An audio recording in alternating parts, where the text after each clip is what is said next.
Hello दोस्तों, नमस्कार। स्वागत है आपका हमारे इस वीडियो में। स्टेशनरी बिजनेस शुरू करते समय नए लोग कई प्रकार की गलतियां करते हैं।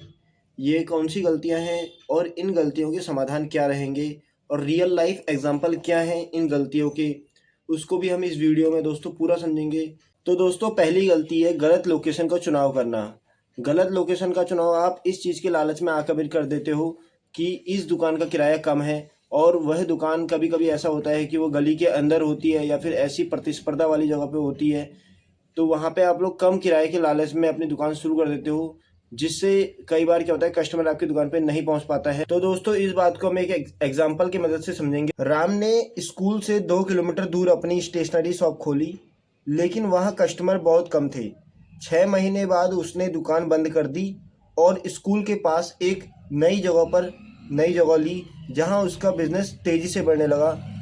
और दोस्तों, इस प्रॉब्लम का समाधान यह है कि हमेशा ऐसी जगह चुनें जहां आपका टारगेट ऑडियंस हो, जैसे स्कूल, कॉलेज, कोचिंग सेंटर या ऑफिस एरिया के पास। दूसरी गलती है दोस्तों, सही इन्वेंट्री बनाए रखो।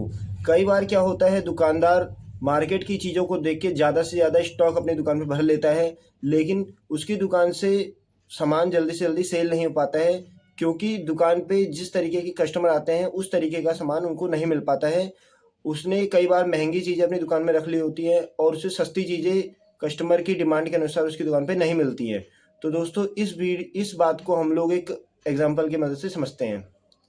सुमित की दुकान में महंगे ब्रांड की एक पेन और नोटबुक तो थी, लेकिन बच्चे जो 5 या 10 रुपए की स्टेशनरी खरीदते थे वह नहीं थी। इसके कारण ग्राहक दूसरी दुकानों पर चले जाते थे।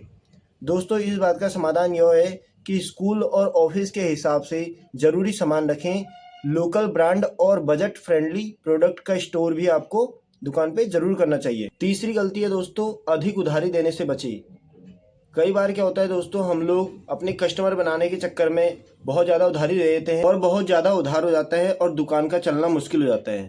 तो दोस्तों, इस बात को हम लोग एक रियल लाइफ एग्जांपल की मदद से समझते हैं। मोहित ने अपनी दुकान में हर किसी को उधारी देना स्टार्ट कर दिया अपनी दुकानदारी बनाने के चक्कर में, और धीरे धीरे उस पर हज़ारों रुपयों का बकाया हो गया और दुकान चलना मुश्किल हो गया।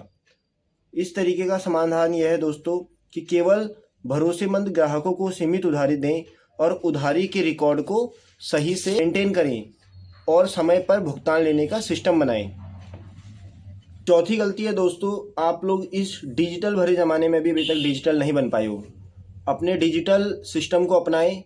कई बार क्या होता है दोस्तों, कई बार ग्राहक आपकी दुकान पे आता है और उसके कैश नहीं होता है, तो वो ऑनलाइन पेमेंट करने के लिए आपसे कहता है, लेकिन आपके पास ऑनलाइन का सामान नहीं है, ऑनलाइन का सिस्टम नहीं है, जिस कारण ग्राहक आपकी दुकान से वापस चल जाता है। इस चीज़ को हम एक एग्जाम्पल से ऐसे समझते हैं। रवि की दुकान पर डिजिटल पेमेंट का ऑप्शन नहीं था, जबकि पास की दुकान में यूपीआई और कार्ड पेमेंट की व्यवस्था थी।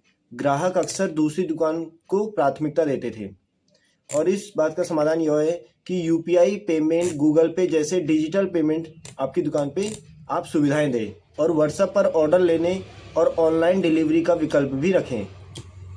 दोस्तों, अगर अभी तक आपने हमारे चैनल को सब्सक्राइब नहीं किया है तो प्लीज़ चैनल को सब्सक्राइब कर दीजिए। और हमारे चैनल पे आप लोग देखते होंगे कि सारी इन्फॉर्मेशन वाली चीज़ें जो होती हैं कि सेल्स को कैसे बढ़ाएं, नए दुकानदारों के लिए जो भी चीज़ें होती हैं कि वो कैसे अपनी दुकान को अच्छा बनाएं, अंदर कैसे अरेंजमेंट करें सामान का, सारी चीज़ों की वीडियो हमारे इस यूट्यूब चैनल पर आपको मिलती है।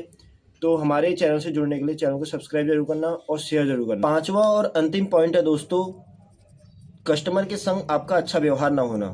अब कस्टमर के संग अच्छा व्यवहार कैसे दुकान को इफेक्ट करता है, यह बहुत ज़रूरी है आपको जानना। दोस्तों, इसको हम एक एग्जांपल की मदद से समझते हैं।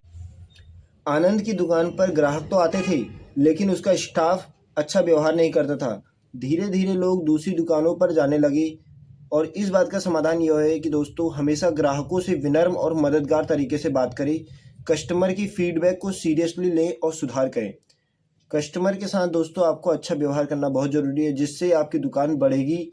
एक कस्टमर अगर खुश है तो वह 10 कस्टमर को आपकी दुकान पर लाएगा, और एक कस्टमर अगर नाराज़ है तो आपकी दुकान के 20 कस्टमर को वह ले जाएगा। तो इस बात को आप लोग ध्यान रखना। अगर आप भी नई दुकान खोलने की सोच रहे हैं और आपने यह वीडियो मेरी पूरी कंप्लीट देखी है, तो मुझे विश्वास है और मुझे उम्मीद है कि आप लोग यह गलती नहीं करोगे, और मेरे द्वारा बताए गए जो टिप्स हैं यह आपके लिए बहुत ज़्यादा अच्छे साबित होंगे अगर आप इसको अच्छे से फॉलो करोगे तो, और आपकी सेल बहुत ज़्यादा अच्छी बढ़ जाएगी दोस्तों। अगर आपने हमारे चैनल को सब्सक्राइब नहीं किया तो चैनल को सब्सक्राइब जरूर करना। मिलते हैं आपसे नेक्स्ट वीडियो में, तब तक के लिए बाय बाय।